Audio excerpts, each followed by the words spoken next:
91. El regreso de la caballería. Sama, 19 de octubre de 202 a.C., al final de la tarde. Ejército romano. Publio sintió un orgullo especial al ver cómo sus legiones recuperaban terreno, hasta que de nuevo, en medio del fango pegajoso, que como arenas movedizas parecía absorber las piernas de cada soldado hacia las entrañas de aquella tierra extraña, las legiones no pudieron más, y exhaustas, no avanzaron más. En ese momento los veteranos de Aníbal recuperaron la iniciativa. El general romano comprendió entonces que la suerte estaba echada, pero se le ocurrió que aún podría hacer algo importante antes de morir. Con sus ojos escudriñó por encima de los cascos enemigos, buscando el penacho inconfundible del general cartaginés. Pero por mucho que lo buscaba, no lo veía por ninguna parte. ¿Estaría ahora dirigiendo el combate frente a la quinta legión en lugar de frente a la sexta? Publio ordenó entonces a Marco y a los centuriones de la sexta que mantuvieran la posición el máximo tiempo posible y se encaminó hacia la legión quinta. Caminando por la retaguardia de su ejército, a paso rápido, escoltado por el resto de los lictores, llegó hasta las posiciones de la legión que dirigía Cayo Valerio. Tampoco allí había señales de Aníbal. ¿Dónde estaba el general cartaginés? Solo quería adentrarse entre los enemigos, abrir una brecha y volver a enfrentarse a él, y arrancarle de la mano, siquiera por unos segundos, el anillo de su suegro, y tenerlo él durante unos instantes, antes de verse rodeado por todos los enemigos del mundo, y ser acribillado a cuchilladas hasta la muerte más desgarradora. Publio apretaba los ojos, pero su búsqueda no cosechaba frutos, hasta que en lugar del penacho del general púnico, lo que su vista alcanzó a detectar fue dos grandes polvaredas que se levantaban a ambos flancos, más allá del ejército púnico. Y de entre aquellas inmensas masas de polvo en suspensión, empezaron a surgir jinetes, una decena, un centenar, centenares, 1000, casi 2000 por cada flanco. Pero aún estaba demasiado lejos como para poder identificarlos. Solo la ruta que siguieran sendos regimientos de caballería identificaría si estaban al servicio de Roma o de Cartago. Si se trataba de Lelio y Masinisa, cabalgarían directos hacia la espalda de la formación cartaginesa.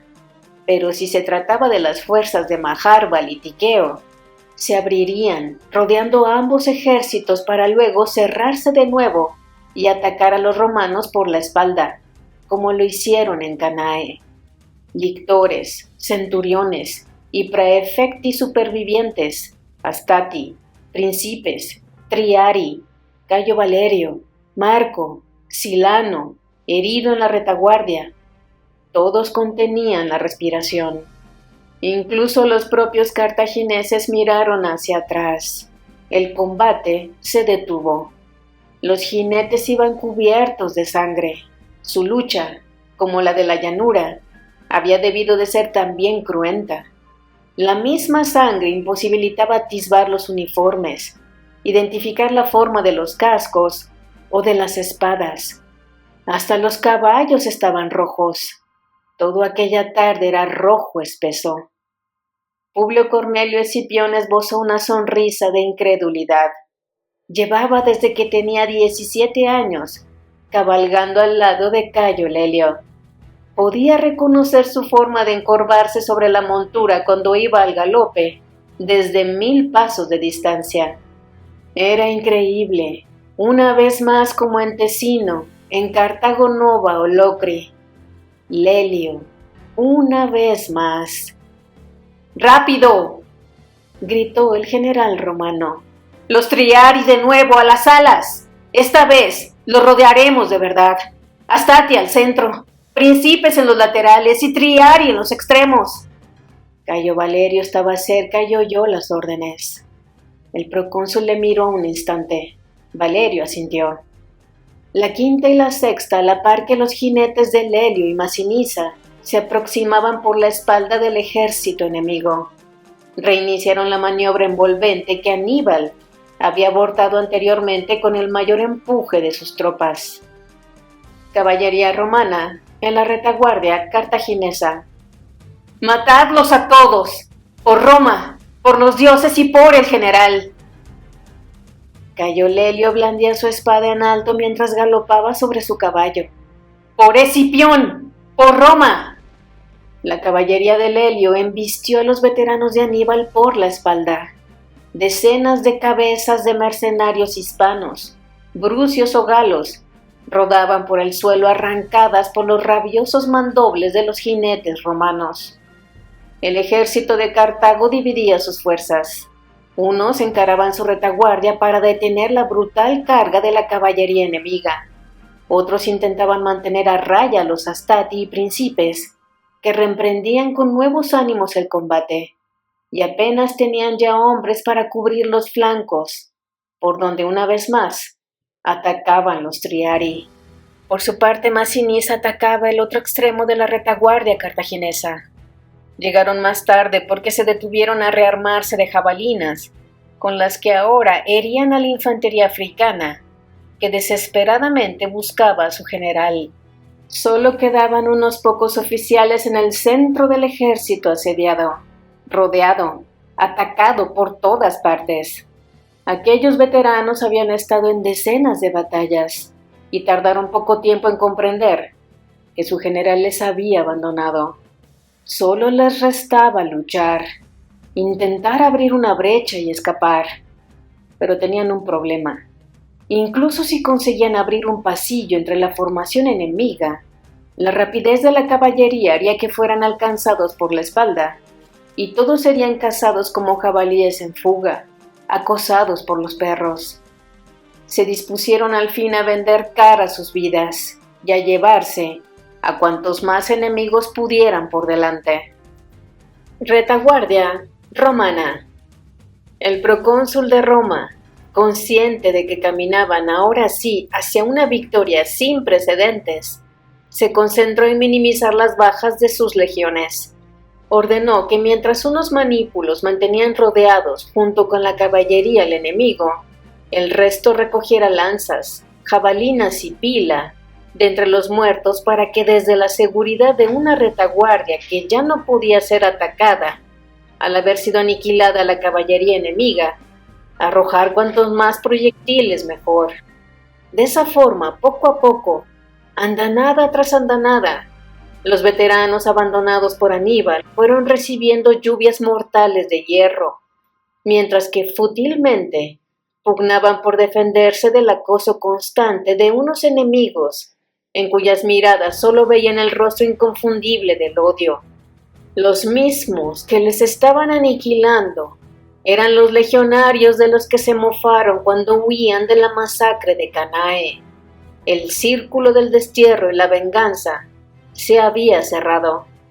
Multa dies in bello conflicit unus, et rursus multae fortunae forte recumbat, haud quaquam quemquam semper fortuna secuta est. En tiempos de guerra, un solo día produce muchos cambios, y por cualquier motivo la suerte varía muchas veces. No hay nadie a quien la fortuna le haya sido siempre fiel. Ennio, Anales, libro 8. 92. El adiós de un soldado. Sama, 19 de octubre de 202 a.C., al atardecer. El sol languidecía en el horizonte. Los buitres cenaban entre los despojos mortales de los soldados muertos, en su mayoría pertenecientes al masacrado ejército de Cartago, pues los púnicos habían perdido a más de 30,000 almas. Entre los romanos las bajas ascendían a unos 5,000 entre legionarios y númidas aliados. Los soldados de la quinta y la sexta paseaban entre aquella alfombra de cuerpos inertes y agonizantes, hundiendo sus espadas de cuando en cuando para asegurarse de que no quedaban enemigos vivos, fingiéndose heridos o muertos, entre los millares de cadáveres desparramados por la arena. Cayo Valerio estaba cubierto de sudor, sangre y polvo entremezclados sobre su piel reseca por el sol. Un legionario le trajo agua en un odre de carnero, y el primus pilus bebió con avidez. Sus sandalias se hundían en el barro apelmazado de sangre, de despojos humanos y tierra. Con la caída del sol empezaba a refrescar. Cayo Valerio devolvió el odre al soldado que se lo había traído. «Pásalo a otros, legionario», dijo el primus pilus. «Todos se han ganado saciar su sed con agua y con vino, si el general al final así lo dispone». El legionario se alejó tras saludar al veterano oficial. Cayo Valerio oteaba el espectáculo truculento en el que se había convertido aquel anochecer, y sin embargo era el olor de la victoria total lo que entraba por sus fosas nasales. Pese al hedor y al sabor agrio que el viento nocturno dejaba en sus labios, aquello era la victoria suprema. Así que Cayo Valerio cerró los ojos y se hinchó los pulmones de aquel aire oscuro, testimonio de la derrota completa de las fuerzas de Aníbal. Sintió entonces un golpe seco en su espalda y un dolor punzante y agudo que lo congestionaba hasta hacerle toser. Cuando se giró, vio a aquel maldito ibero que se había levantado de entre los muertos para clavarle una daga. El primus pilus tuvo aún energía suficiente para clavarle su espada 1, 2 veces, atravesándolo de parte a parte. El ibero, ya malherido, cayó desfallecido con una horrible mueca de sufrimiento. Cayo Valerio se tenía en pie con dificultad. Por debajo de su coraza brotaba sangre con profusión. ¡Maldita sea! El centurión de la 5ª Legión se sentó entre los cadáveres. Un par de legionarios se acercó con rostros que mostraban preocupación. El primus pilus desdeñó la ayuda que los soldados le ofrecían para ponerlo en pie. Desde el suelo, Cayo Valerio les habló con la energía propia de un oficial al mando. «¡Llamad al médico!». «No», se corrigió enseguida. Era horrible, pero era lo que había. «No, ya es tarde para eso. ¡Maldita sea mi suerte! Llamad al general. Rogad al general que venga si puede, si le es posible». Le costaba respirar. «Maldita sea», pensaba, «qué forma tan estúpida de caer en una batalla por un enemigo herido, vengativo y traicionero. Me hago viejo para esto. Tendría que haber estado más atento». Se recostó en el suelo. Varios legionarios se arremolinaron a su alrededor. No podían creer lo que veían. Cayo Valerio parecía herido de muerte. El centurión miraba al cielo raso, sin nubes, con el sol ya desaparecido. Miles de estrellas empezaron a poblar la gran cúpula celeste. «Los dioses son grandes», pensó. «Qué espectáculo tan magnífico». Recordó cuando solo era un niño y correteaba por las calles de Roma, en busca de algo que robar entre los puestos del Macellum. La suya no fue una infancia feliz, ni una vida fácil, y ahora que todo debería empezar a marchar bien, llegaba ese imbécil y le apuñalaba por la espalda. Quizá no fueran las legiones las que estaban malditas, sino él, pero en la legión vivió con honor. Habría preferido una muerte más gloriosa durante la batalla, como Terebelio, Udigicio o tantos otros. Cuando abrió los ojos de nuevo, vio antorchas a su alrededor y la faz conmovida del procónsul de Roma. «Te pondrás bien, centurión», decía el general. «Aún deberás prestar a Roma, muchos servicios». Cayo Valerio sonrió. El general hablaba con él, de desterrado a ser atendido por todo un procónsul de Roma. Aquello había valido la pena. «No, mi general, mis disculpas, pero yo me quedo aquí. Ha sido una gran batalla, un gran honor. Gracias por recuperarnos, general, por sacarnos del destierro. Gracias, mi general, siempre». Publio Cornelio Escipión abrazó a aquel hombre con fuerza y lo mantuvo fuertemente asido a su cuerpo, hasta que sintió que el primus pilus de la quinta aflojaba sus músculos y su cabeza caía de lado, colgando sin energía. El general depositó el cuerpo de su oficial con cuidado sobre el fango y, sin dejar de mirar el cadáver de aquel centurión, se dirigió a los legionarios que allí se habían congregado. Que laven su cuerpo, que lo limpien, que le pongan un uniforme nuevo y que preparen una gran pira para un gran oficial de Roma. Publio se levantó entonces y rebuscó entre los que le rodeaban. ¿Y el resto de los tribunos? Sé que Terebelio y Digicio cayeron, pero ¿y Mario Juvencio y Lucio Marcio y Silano? ¿Dónde está el resto de mis tribunos? El general solo encontró silencio como respuesta. Publio Cornelio Escipión se alejó caminando, algo encogido, lento. Los lictores, siguiendo las sugerencias de Marco, guiaron al procónsul hasta la tienda de un improvisado praetorium, que se había levantado justo allí, donde el general había presenciado la carga de los elefantes y las primeras embestidas de las fuerzas de Cartago. Publio se dejó llevar. Lo sentaron en una butaca, junto a una pequeña mesa donde un calón puso una jarra de agua, otra de vino, algo de pan y queso y un cáliz vacío. Luego lo dejaron a solas. Estaba agotado. Todos pensaron que el general debía descansar. Publio miraba el vaso vacío. ¿Dónde están mis oficiales? ¿Dónde está la savia de mis legiones? ¿Quién era él sin ellos? Los había conducido a la muerte, a todos y a cada uno de ellos. La tela de la entrada del praetorium se abrió y Cayo Lelio apareció encorvándose un poco para evitar el contacto con el tapiz. Se detuvo en el umbral. Dudó un instante, pero al final se decidió y entró en la tienda. Publio no decía nada. Era cierto lo que decían los soldados. El general necesitaba descansar, y lo decían de corazón. Le pareció un buen comienzo para aquella conversación. Los hombres dicen que necesitas descanso, y eso parece. Publio tardó unos segundos en responder. Su mirada permanecía fija en la copa vacía. Es irónico, ¿no lo crees? Empezó el procónsul. Ellos que han combatido todo el día, diciendo que soy yo el que está agotado, el que necesita descansar, cuando apenas he luchado medio día. Yo ni tan siquiera me enfrenté a los elefantes, ni a las 2 primeras cargas de la infantería enemiga. Yo que he alargado todo lo indecible el reemplazo de unos manípulos por otros en el principio del combate, dejando que mis mejores oficiales cayeran por mi ofuscación. Una ofuscación que nos ha llevado a la victoria, dijo Lelio. Y solo tú luchaste contra Aníbal cuerpo a cuerpo y has sobrevivido para contarlo.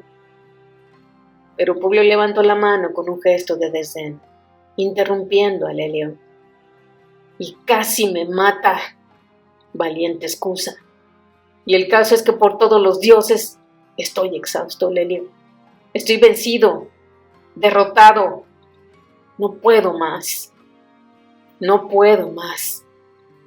Lelio buscó algo donde sentarse y encontró un taburete junto a una de las paredes de tela de la tienda. Lo tomó con su mano derecha, lo situó frente al general y tomó asiento. La conversación iba a ser más larga de lo previsto, y él también estaba agotado, pero no de la misma forma que Publio. No lo puedo entender. El general empezó a hablar como un torrente. Soy el más débil de entre todos los que han luchado hoy, el que menos ha combatido, y el que necesita refugiarse en su cómoda tienda, y encima los soldados me excusan. Soy el que ha conducido a la muerte a los mejores tribunos, porque eran los mejores oficiales de Roma, Lelio, los más leales, y nadie me lo echa en cara, porque lo sabes, ¿no? Marcio, Terebelio, Digicio, Mario, Silano, todos muertos, todos. Y Valerio acaba de morir en mis brazos hace 1 hora. Y ni un reproche. Los cartagineses rearán sus fuerzas y Aníbal regresará con un nuevo ejército. Estas legiones serán masacradas en África más tarde o más temprano. Estas legiones no estaban malditas.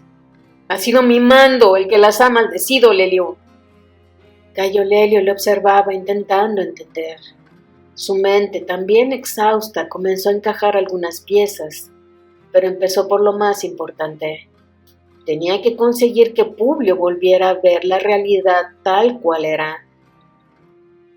Aníbal no regresará. Esto no ha sido una victoria sin más.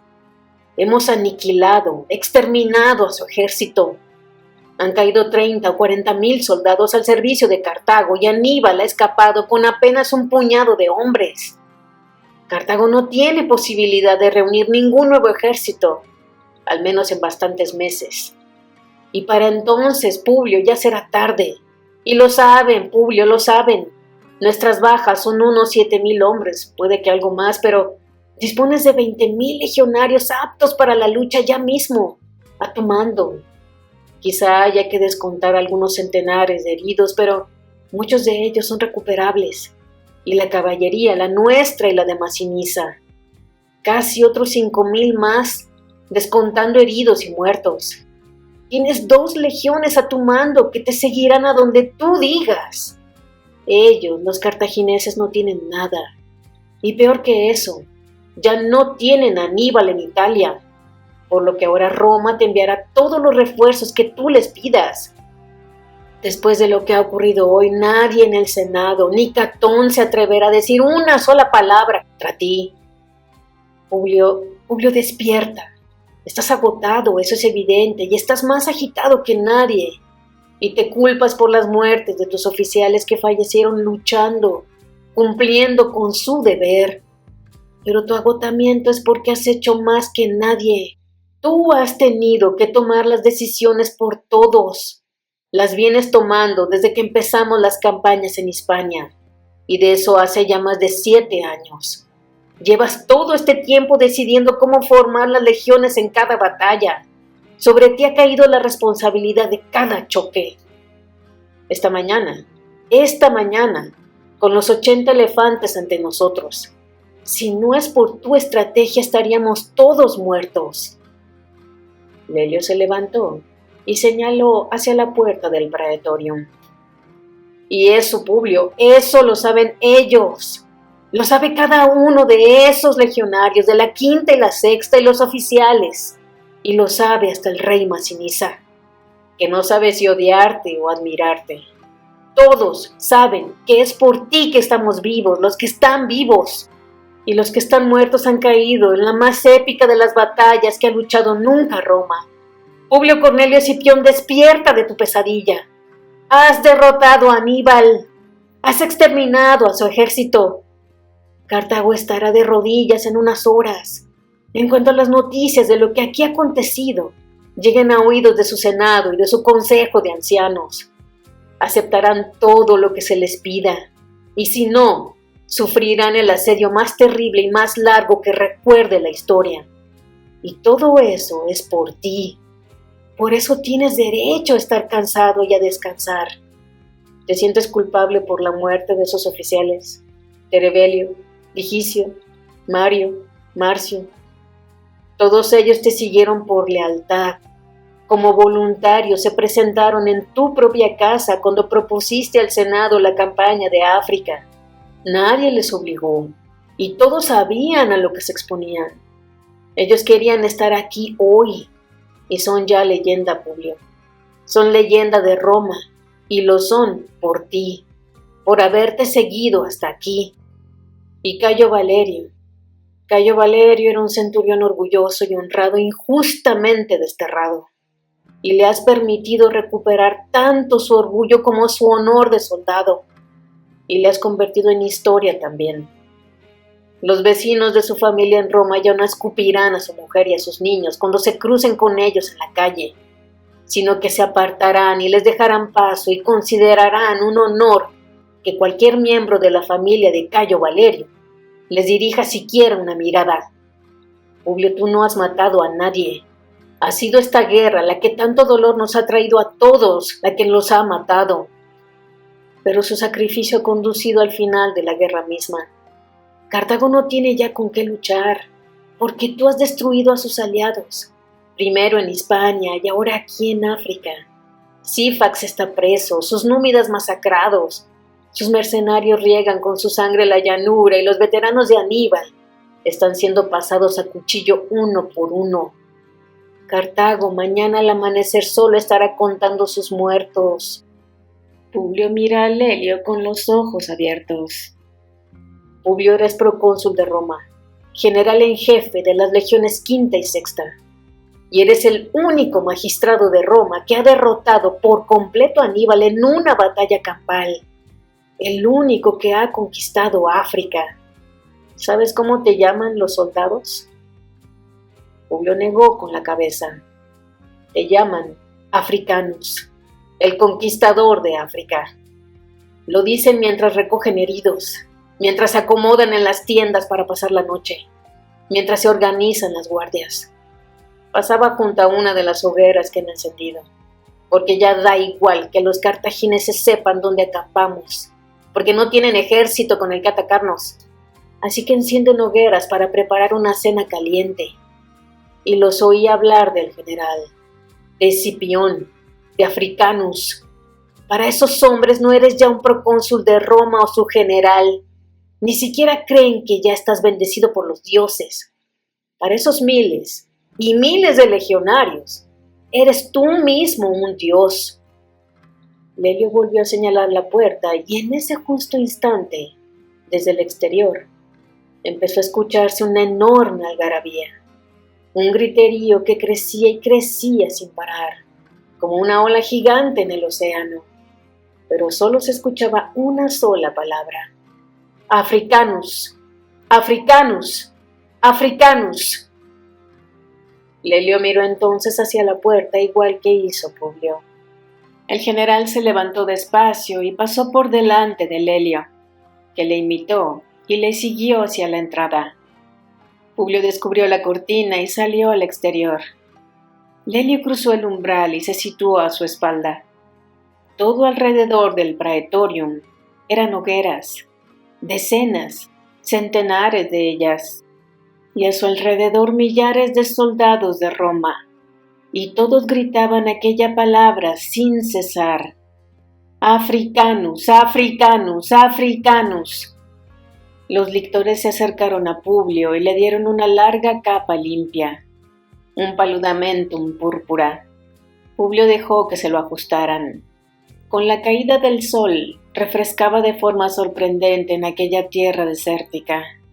Los lictores trajeron entonces antorchas y le escoltaron mientras empezaba a andar.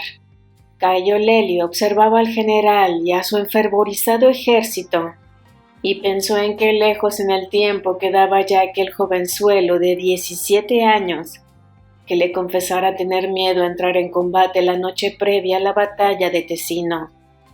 Ahora aquel muchacho se había convertido en el mayor general de Roma. Lelio recordó algo importante y acertó a comunicárselo al general antes de que se alejase. Por cierto, no todos han muerto.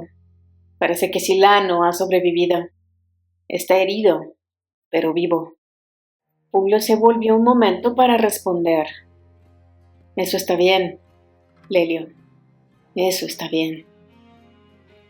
Pero enseguida se alejó para pasear entre sus legionarios, que no dejaban de aclamarle. Africanus, Africanus, Africanus. Él era su general, su cónsul, y tal como Lelio le había anunciado, su dios.